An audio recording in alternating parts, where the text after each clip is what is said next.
Oi pessoal, chegamos ao quarto vídeo da, dessa temática que é a paisagem, conservação e biodiversidade.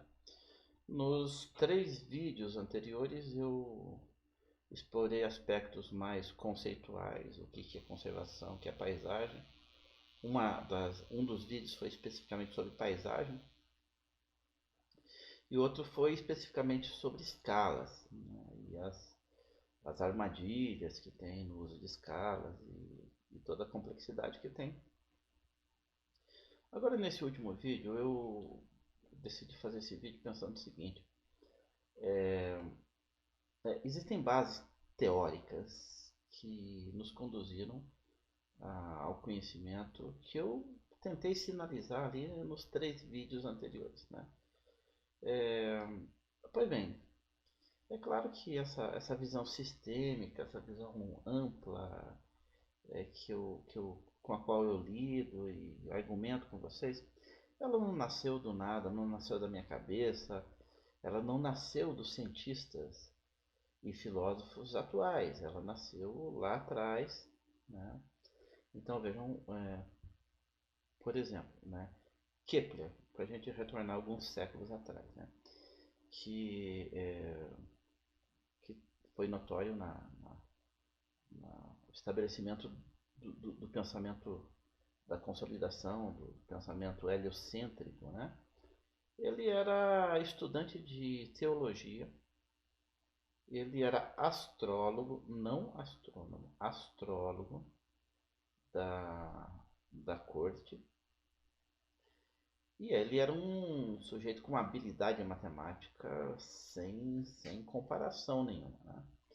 Então, o que acontece é o seguinte: religião, Deus, a previsão de safras, por exemplo, que era alguma coisa que era comum que a corte, o rei, né, o imperador quisesse saber como é que vai ser a safra para o próximo ano, tá? Que está no campo da previsão, da astrologia. Tanto quanto a matemática, que é uma hard science, tá? Eram tratados de uma forma combinada e não havia o porquê separar isso aí, né? Bom, é claro que com o passar do tempo vem o método científico, veio o pensamento cartesiano, que teve sua importância, que tem, sem dúvida, sua importância, né? Mas o fato é que um pensamento mais integrado, junto com um pensamento mais do saber fragmentado, ele sempre permeou, pelo menos nos últimos séculos, o nosso meio e o meio universitário. Hoje, a minha opinião é que a universidade ela é muito fragmentada, né? Mesmo quando você argumenta uma visão holística, isso é muito comum no meio mais ecológico, né, dos ecólogos. Eu não vejo, eu vejo uma fragmentação assim perniciosa, perigosa, né? Eu Vejam bem que há filosofia, há pensamento, há visão de mundo, há política no meio disso tudo. Eu quero lidar um pouco com isso nesse último vídeo, tá? Então vamos destacar lá na Alemanha em 1920 o aparecimento da Gestalt, a psicologia da Gestalt, né? Naquele movimento da Europa houve uma crítica a essa visão mecanicista e fragmentação do conhecimento, tá? Então veja bem, é muito importante saber que ali era um desenvolvimento assim, nós tivemos as revoluções industriais, isso modulou muito o comportamento das pessoas e a visão que a ciência tinha do mundo. As aeronaves já estavam no ar, inclusive praticando guerra. Então a gente está falando assim naquele interstício entre a Primeira e a Segunda Guerra Mundial. É, é, a ideia dessa Gestalt é que não é possível você identificar o todo a partir das partes, tá? Porque o todo é diferente das partes. Quem sabe o todo seja diferente, até maior ou menor que as partes, né? Agora, vamos pensar o que acontece. Isso, a gente está falando da Alemanha e dos países nos arredores ali, a Europa como um todo, né? Aquele borbulhar cultural com uma grande contribuição no campo das ciências, da filosofia, das artes, né? E apesar disso, foi lá o berço do nazismo, né? E isso mostra que, apesar de todo o esforço intelectual, né, nós temos é, sempre um risco, sempre um risco mesmo do aparecimento de governos autoritários, de pensamentos sem a devida profundidade filosófica, que pode ganhar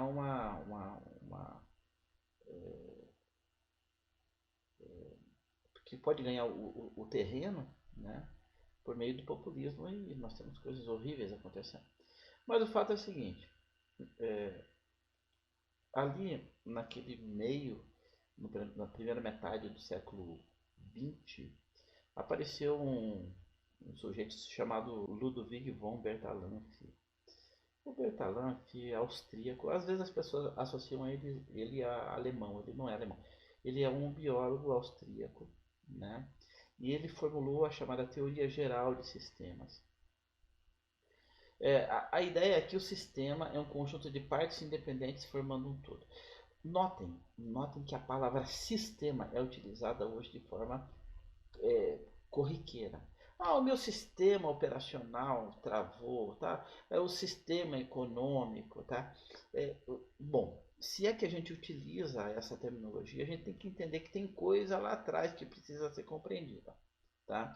E tem muito a ver com a ideia da Gestalt, né? De uma visão holística, né? A teoria diz basicamente que partes menores se integram em partes maiores, permitindo observar a hierarquia dos sistemas, seriam as escalas, subsistemas associados a sistemas. Tá? E aqui é um exemplo que eu dei até no vídeo anterior, que mostra um sistema maior, que é uma planta, tá? Conectado com outros sistemas, numa cadeia alimentar. E nós temos aqui esse formato de bala também interno, que é do produtor primário, que pode representar a folha dessa planta, né? Ou pode representar tão somente o cloroplasto, que é a parte que tem a clorofila e faz, enfim, a fotossíntese. Ou você pode pensar num nível ainda maior, em que você não tem a planta, o indivíduo, mas você tem uma comunidade ou uma população que faz produção primária, tá?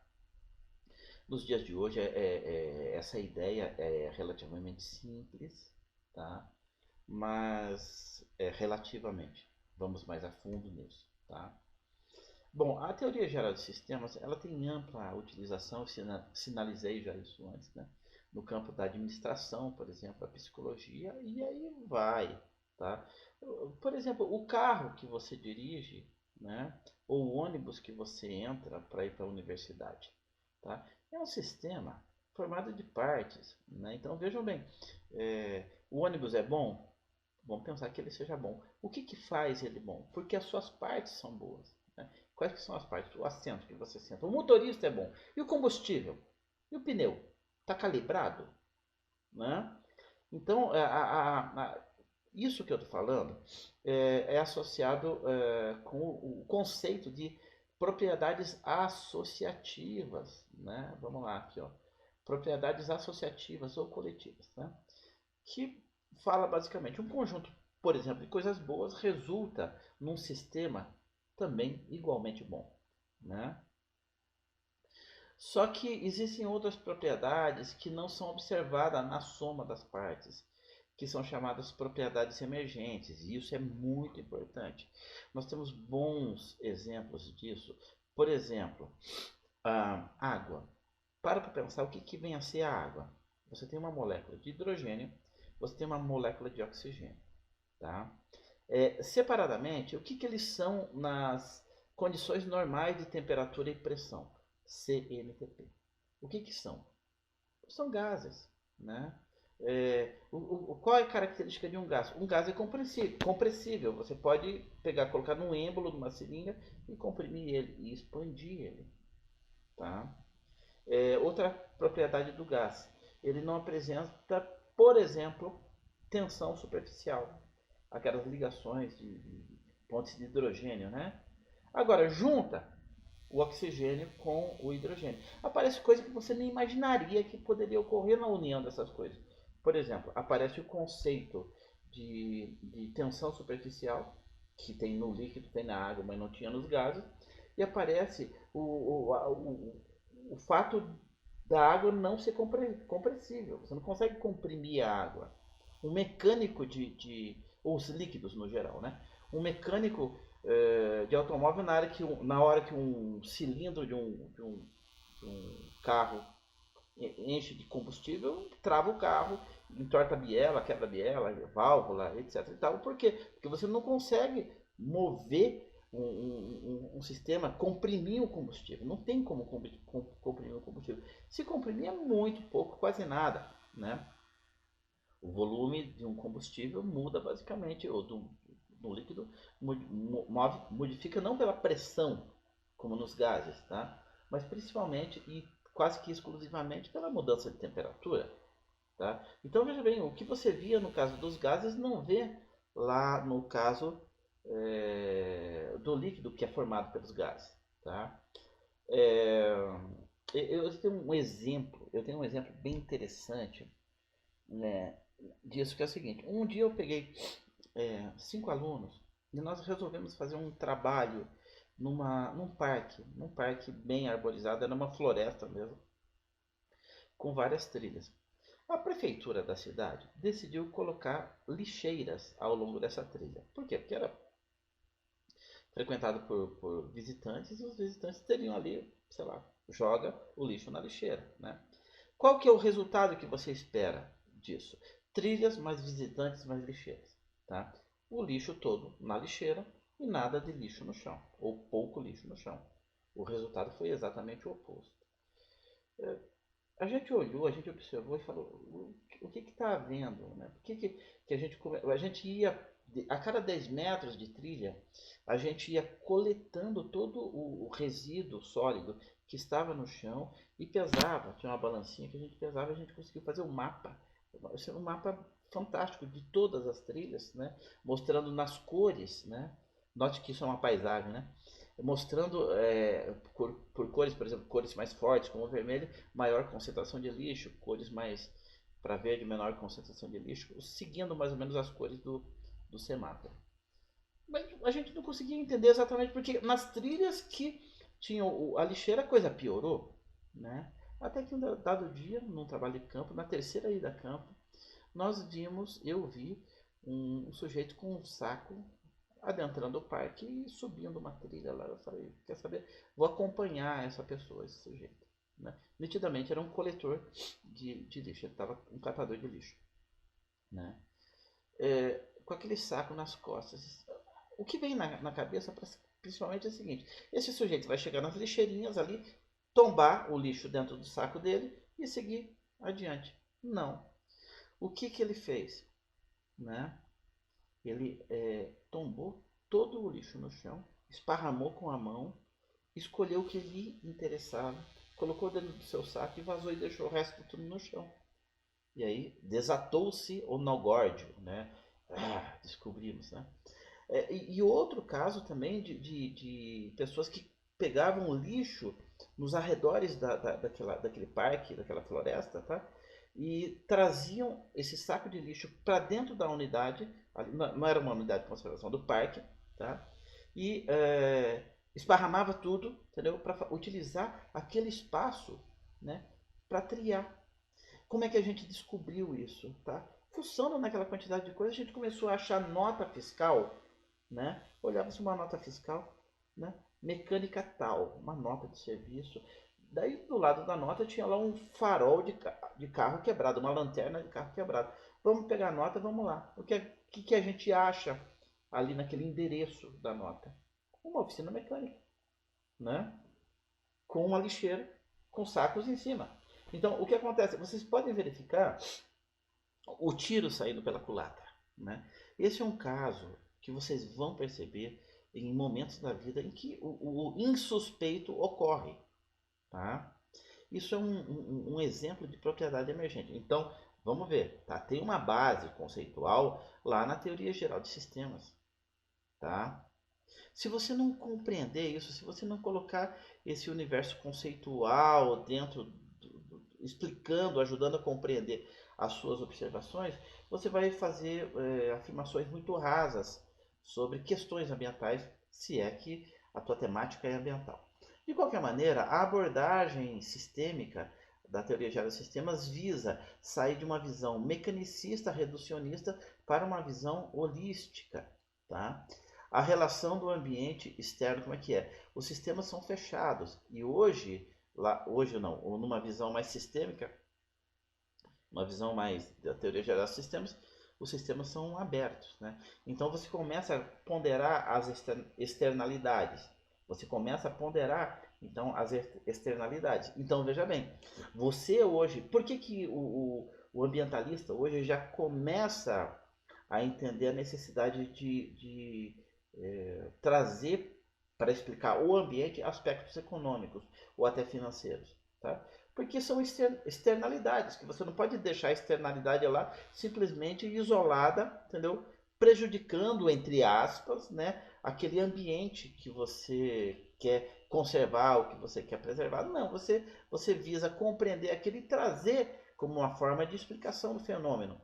Então, o que acontece? Daí, por exemplo, aparece a chamada economia ecológica, né, que é uma visão transdisciplinar, que você não fala, isso é economia, isso é ecologia. Não, você navega pelos conceitos, pelos modelos conceituais e pelos métodos, sem se preocupar muito se você está sendo um ecólogo, se você está sendo um matemático, se você está sendo um economista, tá certo? E a academia permite esse tipo de abordagem, né? Tá bom? E a relação, então, como eu falei, ela sai de uma visão puramente disciplinar, vai para uma multidisciplinar, interdisciplinar e chega numa visão transdisciplinar. O desafio é enorme. A teoria nasceu lá na primeira metade do século passado, tá? E até hoje nós temos uma visão fundamentalmente disciplinar ou multidisciplinar na maior parte das pesquisas, na maior parte das abordagens, tá? Na academia, e não é o Brasil, é o mundo, tá? Que ainda precisa avançar um tanto mais. Tá? Pois bem, não sei se vocês percebem, ou vocês conhecem quem que é, dependendo do tamanho da tela que vocês estejam vendo, vocês vão identificar do que se trata, dependendo se for muito grande, a visão não vai aparecer. Mas aqui vocês conseguem identificar melhor Charles Darwin, tá? Onde você identifica melhor quem que é essa figura nessa visão menor. Isso aqui eu estou colocando apenas para citar uma ideia associada à escala, associada à transmutação em escala, que tem a ver com as hierarquias, porque as escalas são estabelecidas hierarquias.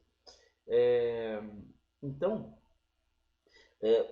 o detalhe, o observar pixel a pixel, né, pode não ser o ideal, tá? Então, eventualmente, você não consegue entender que isso aqui é o Charles Darwin, mas aqui fica mais fácil, tá? Ou pelo menos você não consegue entender que isso aqui é um olho. Isso aqui o que que é? Um bigode é uma boca? O que que é isso? Entendeu? Aqui você já consegue ver melhor esse detalhe, tá? Não sei se vocês estão conseguindo acompanhar isso, porque depende do tamanho da tela de vocês, tá? Mas se você colocar numa tela muito grande, você não vai identificar esse Charles Darwin aqui, tá bom? Bom, isso tem uma forte relação com a escolha de uma imagem de satélite. Porque o iniciante que vai trabalhar com conservação, com paisagem, ele vai olhar para a imagem que tem a melhor resolução. Eu fiz um vídeo especificamente falando sobre escala e a resolução, seja temporal ou seja espacial, é um dos componentes de escala. Então vai desejar, por exemplo, uma imagem como essa aqui, num satélite que já não é tão atual, que é o QuickBird. É o QuickBird. Esse satélite tem pixel de 2 metros, né? Agora o Spot na época tinha 3 metros, já está melhor. Tem outros satélites. É um satélite francês, né? E o Landsat americano com pixel de 30 metros. Hoje já tem pixel de 15 metros. E tem tantos outros satélites melhores que esse. Mas me desculpem, não é a melhor opção você pensar na melhor resolução. Tá? Tudo depende do que você quer ver. Que padrão, que processo você quer observar. Tá? Então, demora alguns meses para você começar a ter aquela percepção de como melhor identificar uma imagem satélite para o seu trabalho.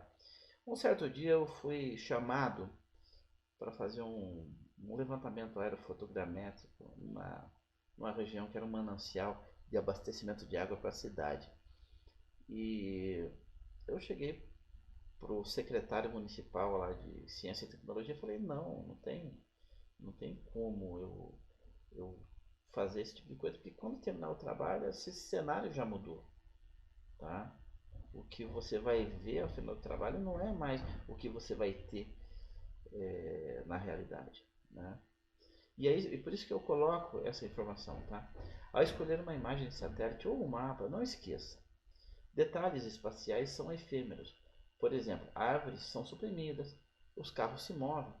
O carro está aqui, de repente não está mais lá. Então, do que adianta uma imagem, por exemplo, que consegue ver um carro, entendeu? Se dali a 2 dias o carro não está mais no mesmo lugar. Não adiantou ver o carro, porque dali a 2 dias a imagem, né? Então, é uma informação efêmera quando comparada a outras feições maiores. Por exemplo, as casas permanecem no local por anos. Um dia eu estava na cidade de Erechim, no Rio Grande do Sul, e foi comprada uma imagem do satélite QuickBird. E era o melhor que nós tínhamos de imagem de satélite na ocasião. E a imagem tinha mais ou menos uns 13 por 13 quilômetros, né? E a gente imprimiu aquela imagem numa escala 1:2000, mais ou menos, e colocamos no chão, numa feira. Então aquela imagem ficou, acho que com 6 por 6 metros de comprimento, e as pessoas andavam em cima dessa imagem. É claro que a gente plastificou a imagem, né? Para não rasgar, enfim, né? E as pessoas andavam e ficavam, olha a minha casa. E eu vi um menino que chegou assim com o pai e falou, ó pai, essa imagem não vale nada, ó, a garagem não está lá em casa. Né? Porque a imagem era da época do carnaval, era em fevereiro, e a feira foi em julho ou em junho. Ou seja, em 2 meses eles tinham construído a garagem. Né? Então notem que a percepção do que é bom, ela não é só apenas uma questão de ter uma resolução boa, uma resolução alta, um pixel miúdo, né? É questão de você saber da temporalidade. Eu tinha dito já em vídeo anterior da necessidade de você observar a temporalidade da informação, né? E não apenas a escala espacial, mas a temporal também. Quando você vai a fundo e percebe, quando você vai a fundo aqui nessa discussão sobre a escolha de imagem de satélite, no fundo você tem uma conexão lá com a teoria geral de sistemas, tá certo? Né? Porque a soma das partes pode não corresponder ao todo, ou pode, né? Então tem que ficar esperto para você saber lidar com isso, tá? Quando você muda a escala também, aqui eu vou entrar numa parte um pouco diferente. Eu vou mostrar que no campo das artes, no campo outros campos que não a conservação ou a ecologia, nós temos as escalas também afetando processos, afetando percepções que estão no nosso cotidiano. Por exemplo, quando a gente fala em ilusão de ótica, né? É, a afirmação é a seguinte: essas linhas são paralelas, tá? Se você for aqui num detalhamento, dar um zoom aqui, você vai verificar que essas linhas aqui são totalmente paralelas. Só que nessa escala que vocês estão observando, vocês não vão perceber isso. Então cria-se a ilusão, né, de que é uma coisa, mas que no fundo não é. Nós temos vocês vão perceber mexendo com imagem de satélite também esse tipo de dificuldade. Numa escala parece que é alguma coisa e depois você aproxima e fala, ah, não era bem aquilo, né? Ou esse outro exemplo, esse efeito de lente, né? Dá a impressão que existe uma lente aí ampliando essa imagem. Não, tá? Todos esses quadradinhos brancos e pretos têm exatamente o mesmo tamanho. Essa ilusão é criada porque você inseriu quadradinhos brancos, entendeu? Numa outra objetos equivalentes, mas numa outra escala, como se fosse um processo fractal de repetição da mesma coisa noutra escala, tá? mas que quando observada nessa escala que vocês estão vendo, dá a impressão de que esse quadrado preto aqui, esse branco, é diferente desse quadrado preto e branco do lado de fora, como se tivesse uma lente, né, observando. Agora, eu não sei se vocês percebem o que eu estou percebendo aqui, mas essa imagem é estática. Não tem nada se movendo aí. Mas você olha e começa tudo a girar, né? Por que está girando? Então, é um problema também de multi-escala. Tá? Você tem aqui um processo fractal, tá? Na qual o padrão que tem na periferia desse círculo aqui é o mesmo padrão que ocorre no centro do círculo, porém em escala diferente. Tá? Então, quando você visa observar o mesmo padrão numa escala, você é um observador em escala fixa, mas o processo está ocorrendo em duas ou mais escalas, ou então numa progressão de escalas, e é isso que está ocorrendo aí, você começa a ter percepções diferentes do que ocorre. E a percepção diferente do que ocorre isso está em movimento. Consegue fazer parar? Se vocês olharem, por exemplo, aqui, ó, tá vendo que tem um pininho vermelho aqui, ó, desse lado? Fica olhando fixo no pininho e tudo para. Tá? E de repente dá uma zoada na cabeça e tudo começa a girar de novo, né? Não, você não bebeu. Isso pode ser explicado com base na matemática, na teoria dos fractais, na transmutação, na teoria geral do sistema. Tá? E isso expande também essa percepção distinta em escalas, ela também, essa gestalt, digamos assim, né? Ela também é utilizada no campo das artes. Nós temos aqui o trabalho do Escher, o Martius Cornelis Escher, que é um artista conhecidíssimo, e essa aqui é uma das obras mais conhecidas dele, né? Que é chamada Cachoeira, né? Então você tem essa queda d'água aqui, que vocês veem a água caindo, né? E daí você fala, tudo bem, você verifica, é uma queda d'água e um riozinho seguindo, uma calha que conduz essa água, né? Então ela cai por cima e continua seguindo. Só que daí você começa a observar no detalhe, vamos pro detalhe, vamos entrar na escala do detalhe, tá?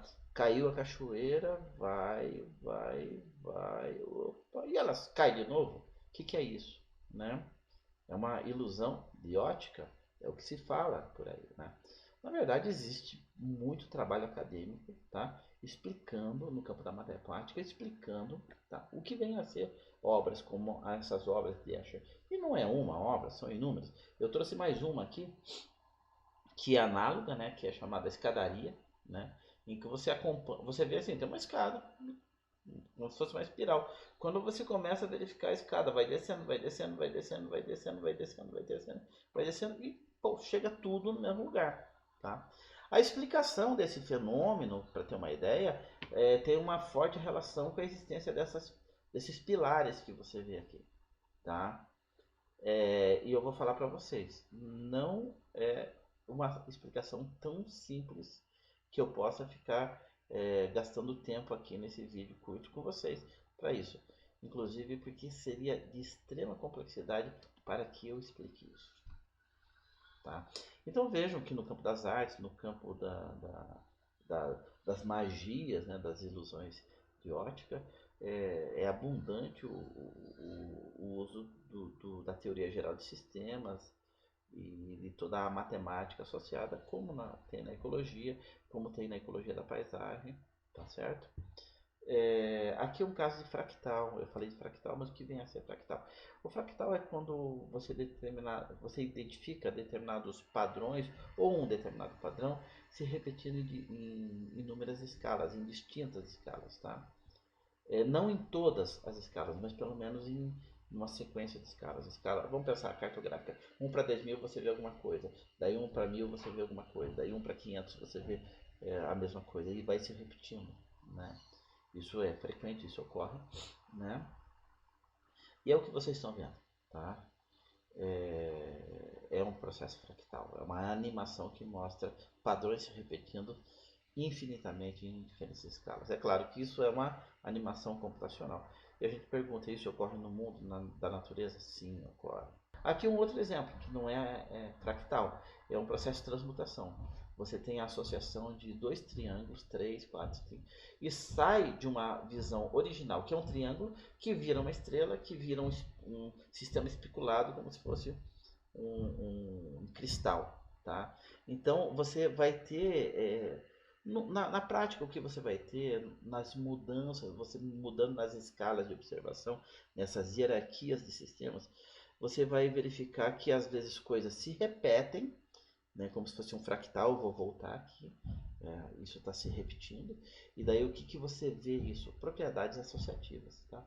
Um conjunto de bolinhas articuladas no grau de, sei lá, de 60 graus entre uma e outra, é observado e gera esse padrão, esse desenho. Você sai daquela escala e vai para uma outra escala, você vê basicamente a mesma coisa. É uma propriedade associativa.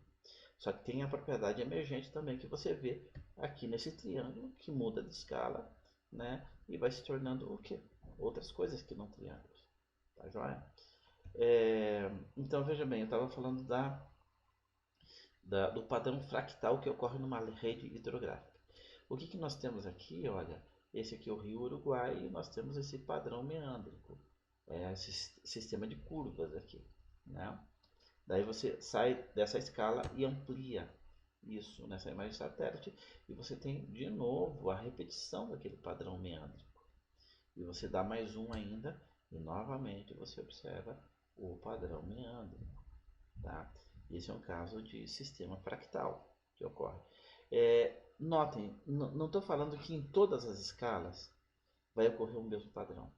O que eu estou falando é que pode ocorrer em uma escala, em outra, em outra. Não em todas, mas em um tanto dessas escalas, 2, 3, 4, 5, sei lá, tá? Os padrões se repetem. Você vai ter conclusões análogas em distintas escalas. Bom, daí aparece uma pergunta que não quer calar, né? É o seguinte, o que tem a ver isso com conservação? Né? A pergunta é, qual a importância da identificação de comportamento fractal em determinado padrão ou processo para a conservação? Né? Então, percebam o seguinte, ó.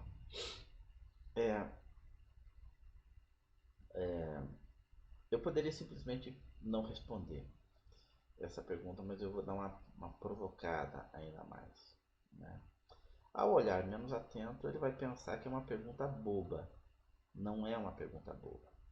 Ora, vocês reparam que existem coisas que, na parte ambiental, no campo da conservação, coisas que ocorrem numa escala mais localizada que não se repetem em outras escalas? Acontecem. Isso significa que não é um processo fractal. Então vamos pensar, por exemplo, gestão de resíduos sólidos. Tá? Uma cidade grande, uma metrópole, consegue, né, tem escala suficiente para ter uma rede, né, de cooperativas de catadores de lixo, de reciclagem, tem indústria associada. Né? Só que você não vai conseguir essa característica numa cidade pequena. Tem uma dificuldade enorme de fazer a gestão de resíduos sólidos. Né? Tanto é que as cidades precisam, de alguma maneira, buscar uma associação, uma cooperativa, para conseguir dar uma escala que valha a pena, né? Que dê uma boa desenvoltura, até com viabilidade econômica para isso. Tá? Então, eu estou citando um caso que você fala, não existe fractal. Uma cidade pequena não vai ser uma miniatura de uma cidade grande. Tá? Vamos pensar que no uso de uma tecnologia de combate aos incêndios florestais, por exemplo, eu trabalho muito com retardantes químicos, né? Eu posso observar que numa escala de um incêndio, né, pode ser, sei lá, importante usar um combate químico, né? Mas eu posso fazer essa afirmação para o bioma como um todo. Percebe? Não, eu não tenho resposta para isso. Eu não tenho resposta. Mas isso mostra que nós precisamos ter uma base conceitual da teoria geral de sistemas, de uma visão holística, tá? E também ter um esforço de observação de fenômenos multiescalares, para que a gente consiga ao menos sinalizar, ó, isso é um processo que eu posso replicar para outra escala, tá? Então veja bem que nós temos desafios muito grandes em termos de conservação. Toda a base, nesses 4 vídeos que eu finalizo aqui com o quarto, né? É preciso que vocês entendam que não é abrir um sistema de informação geográfica, um programa de computador, baixar os dados e sair usando, né? Existe toda uma base conceitual que você vai ter que utilizar. E além da base conceitual, você vai ter que também se basear em modelos operacionais e também você vai ter que se basear em um esforço computacional grande, avançar nisso, né? Para nós que somos acadêmicos, que trabalhamos na academia, nós temos a chance de fazer isso, coisa que eventualmente um gestor dentro de uma secretaria, de uma prefeitura, não tenha de fato condições, tempo, né, e recursos também de formação para avançar nesse campo, nessas análises mais elaboradas. Então, o nosso trabalho acadêmico, ele não é apenas um trabalho de gerar mapa, de fazer análises básicas, simples, superficiais, rasas de paisagem. Nós temos a obrigação de fazer análises que busquem todo um universo de coisas que estão lá atrás e que estão disponíveis em uma bibliografia bem legal por aí fora. Comprem, leiam, tenham acesso a isso, estudem. Tem artigos científicos sobre isso. Tem artigos científicos sobre a teoria geral de sistemas de Bertalanffy e Gestalt. Tem coisas bem legais, tá? São coisas muito concretas que vale a pena. Muito obrigado por assistir esse vídeo, por assistir os 4 vídeos que compuseram essa aula sobre paisagem, conservação e biodiversidade.